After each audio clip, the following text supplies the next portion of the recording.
Olá, gente. Vamos dar aqui prosseguimento à disciplina de morfologia vegetal. O tema da aula de hoje é inflorescências. Então, na aula passada, nós vimos um pouco sobre formas e superfícies, um tema que era mais ligado às folhas, mas que também vale para outros órgãos das plantas, né? E principalmente que acabam sendo folhas modificadas, como algumas que a gente vai ver até mesmo na aula de hoje, inflorescências. Para quem perdeu o conteúdo dessa aula passada, eu vou deixar aqui em cima um link já para a playlist da aula passada, então pode acessar ela ou agora ou depois que terminar essa aula de inflorescência, tá bom? Então, essa é a parte 1, né, da aula, que é a parte mais introdutória mesmo do assunto, tá certo? Então, nesse primeiro vídeo, nós vamos ver um pouco sobre o conceito de inflorescência, vamos ver um pouco da sua estrutura básica, então quais são as partes que podem compor uma inflorescência. Vamos ver um pouco algumas classificações gerais da morfologia da inflorescência, principalmente focadas no tipo, que tem três grandes grupos, né, de inflorescência, que são as inflorescências chamadas de racemosas, as chamadas de cimosas e as inflorescências que são compostas, certo? Então, para começar essa aula de inflorescência, é importante a gente conceituar o que é uma inflorescência. Então, uma inflorescência, falando de maneira mais simplificada, é um conjunto de flores em um mesmo ramo. Então, como que se dá esse arranjo das flores em um determinado ramo, tá certo? É importante notar que, então, todas essas fotos representam inflorescências, mesmo em alguns casos que você pode achar que está olhando para uma flor, como aqui no girassol, ou aqui no buganvília, ou até mesmo aqui no copo de leite. Todos esses três casos, assim como esses que eu acho que é mais fácil perceber que você está falando de uma inflorescência, mas todas essas 6 fotos demonstram exemplos de inflorescências. E a gente vai ver um pouco por que você não pode falar que isso aqui é uma flor e sim, na verdade, é uma inflorescência, tá bom? Então, é importante, antes de começar a classificar, né, os tipos de inflorescência, falar um pouco da estrutura básica que uma inflorescência pode ter. Então, uma inflorescência ela pode ser composta por todas essas partes, né? Então, você tem o pedúnculo, a raque, a bráctea, a bracteola e as flores. Eu vou falar agora em seguida, especificamente um pouco desses 4 primeiros. As flores eu não vou falar porque na aula a gente vai ter 2 aulas só sobre flores, mas saibam que se você está tratando uma inflorescência, obviamente você tem que saber que as flores fazem parte dessa inflorescência também, tá bom? Então, o pedúnculo, ele nada mais é do que uma haste que sustenta uma inflorescência. Então, você tem aqui, né, a inflorescência, né, as flores, onde elas estão posicionadas, e o que, antes de você chegar aqui na primeira flor, todo esse cabinho, vamos pôr esse talinho, ou, né, haste, como eu coloquei, é o que você chama de pedúnculo. A mesma coisa aqui, né? Você tem essa inflorescência do girassol. Então aqui nesse prato você tem várias florzinhas, bem pequenininhas, e logo abaixo esse talo que vai levar a essa inflorescência é o pedúnculo. Então assim como o que sustenta uma inflorescência é o pedúnculo, no caso você pode saber que algumas inflorescências elas são compostas por uma única flor, numa inflorescência que a gente chama normalmente de inflorescência uniflora. Então, nessa inflorescência uniflora, que só tem uma flor, a haste que vai sustentar essa única flor também é chamada de pedúnculo. Então, seguindo, né, na ordem das estruturas da inflorescência, depois do pedúnculo, a gente tem o que a gente chama de raque. Então, o que vem a ser a raque? Ela é a porção da inflorescência onde efetivamente estão as flores. Então, você tem o pedúnculo, que é essa haste basal, e aí a partir do momento que você tem a primeira flor, dali para cima, tudo você chama essa porção da inflorescência onde efetivamente estão as flores de raque. Então é mais ou menos, né, você tem o pedúnculo e o pedúnculo continua na raque. E essa parte onde estão as flores você chama de raque, tá bom? Então o raque e o pedúnculo são estruturas básicas ali vão pôr do esqueleto da inflorescência. E além desse esqueleto e das flores, você tem estruturas que são basicamente modificações de folhas e que estão ali protegendo a inflorescência e as flores que fazem parte dela.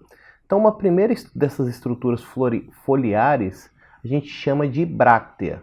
Então, uma bráctea é uma estrutura foliar que vai estar associada à inflorescência em uma angiosperma.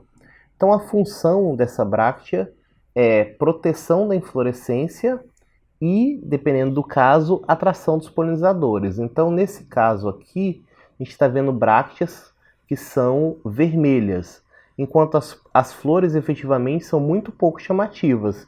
Então, o que vai atrair os polinizadores nesse caso é principalmente essa coloração vermelha das brácteas e não a coloração das flores especificamente.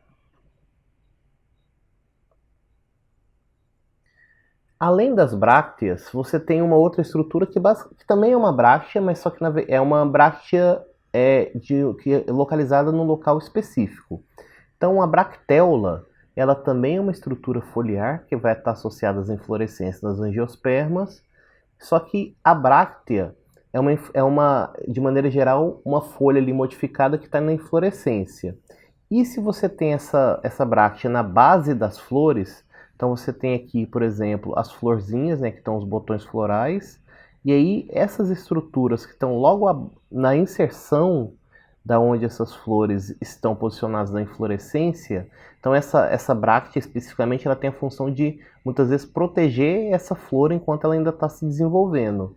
Então essa bráctea que fica posicionada especificamente na base das flores é chamada de bracteola.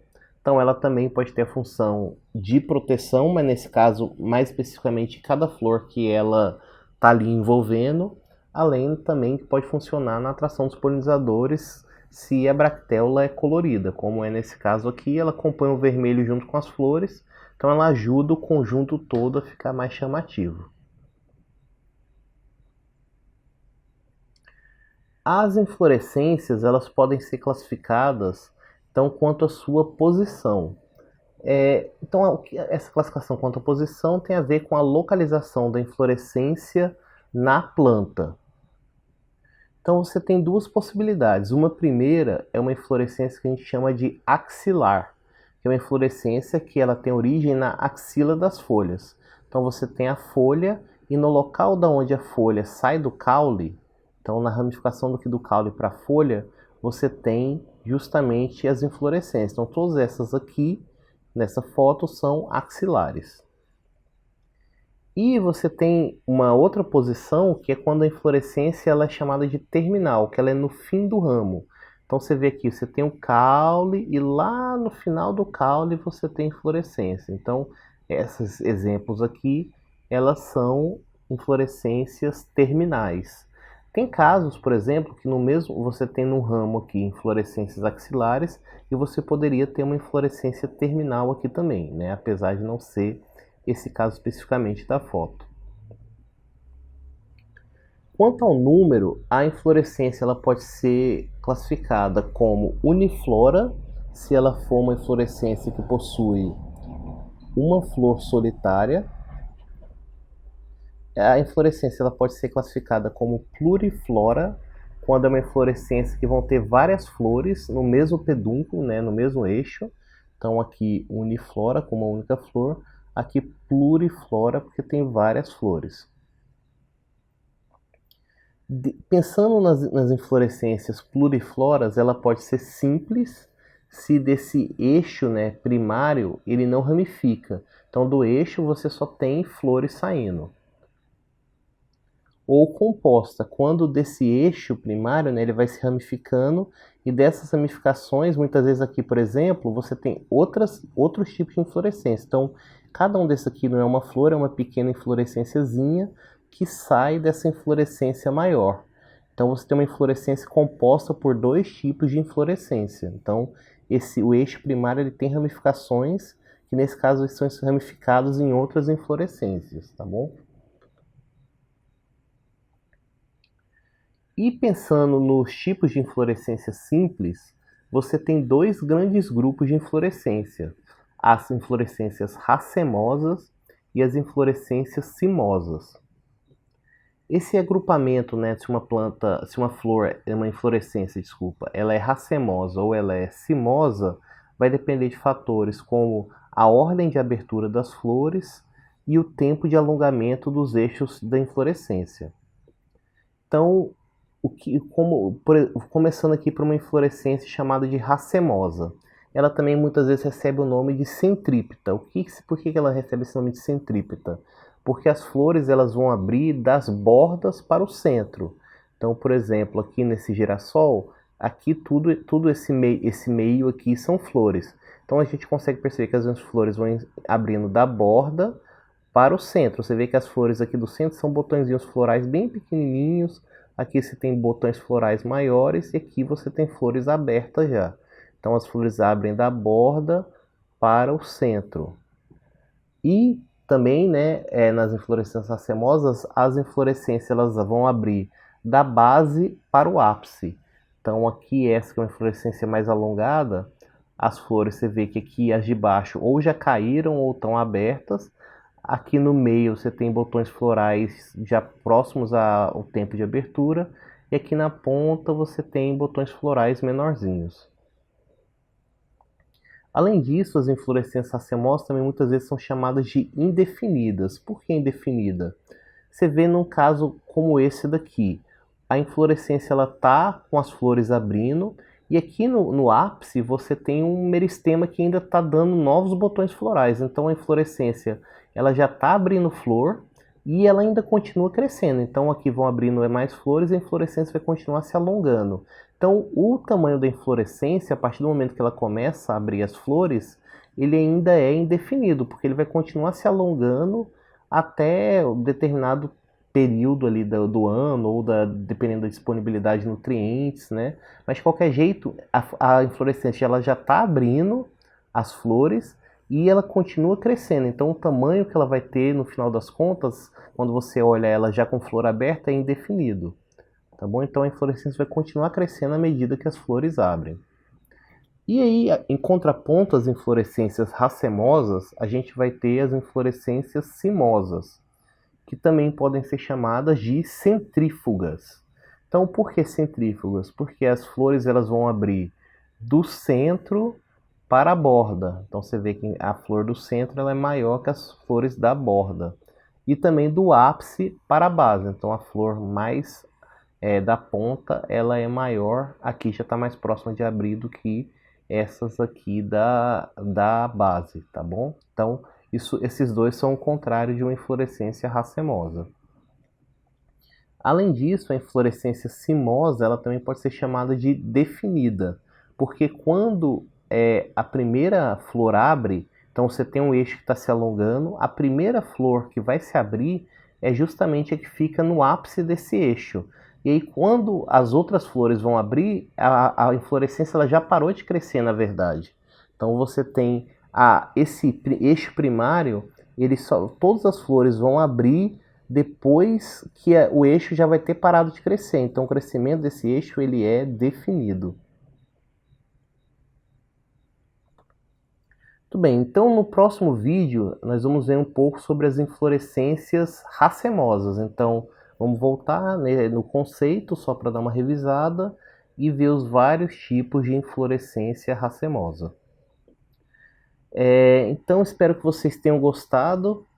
Podem comentar e mandar sugestões e críticas para a gente ir melhorando, né, esse tipo de abordagem por vídeo aqui no curso. falem se estão gostando desse método ou não. Eu vou deixar já um link aqui para a playlist completa dessa aula de inflorescência e para um próximo vídeo de dentro da disciplina, tá bom? Então, até mais. Tchau!